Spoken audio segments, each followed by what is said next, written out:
کی جانب سے ایکشن لیا گیا ہے۔ یوٹیلیٹی سٹورز کارپوریشن کی جانب سے بدعنوانی میں ملوث افسران کے خلاف سخت کارروائی کی گئی۔ متعدد افسران اور اہلکار بھی معطل کر دیے گئے ہیں۔ افسران کے خلاف شکایات کی تحقیقات کے لیے خصوصی ٹیمیں تشکیل دی گئی ہیں۔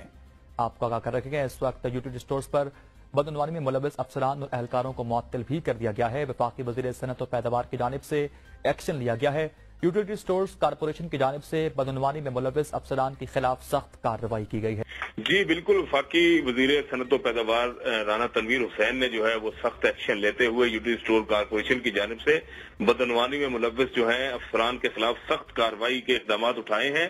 اور متعدد افسران اور اہلکاروں کو معطل کر دیا گیا ہے اور افسران کے خلاف شکایات کی تحقیقات کے لیے خصوصی ٹیمیں تشکیل دی گئی ہیں اور فیصل آباد، کراچی، لاہور، ملتان، اسلام آباد، پشاور، کوئٹہ اور سکھر زونز میں انکوائری شروع کر دی گئی ہیں۔ معطل افسران اہلکاروں میں ملک سعید احمد خان جنرل مینیجر جو ہیں وہ بہاولپور، اور اسی طرح فیصل آباد ریجن میں اسسٹنٹ یو ایس کرما والا علی شیر ان کو معطل کیا گیا ہے، جبکہ Syed Mohabbat Hussain Shah in charge U S C Peshawar اور اسی طرح Sadiq Shah in charge mobile store Peshawar اور اسی طرح Munsif Shah in charge ware house اور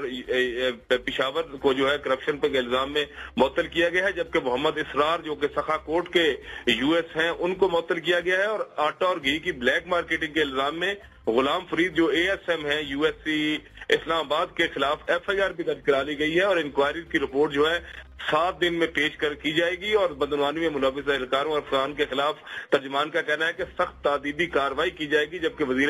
صنعت و پیداوار رانا تنویر حسین نے کہا ہے کہ بدعنوانی کے لیے زیرو ٹالرنس کی پالیسی ہے اور افسران کے خلاف تحقیقات ترجیحی بنیادوں پر مکمل کی جائے۔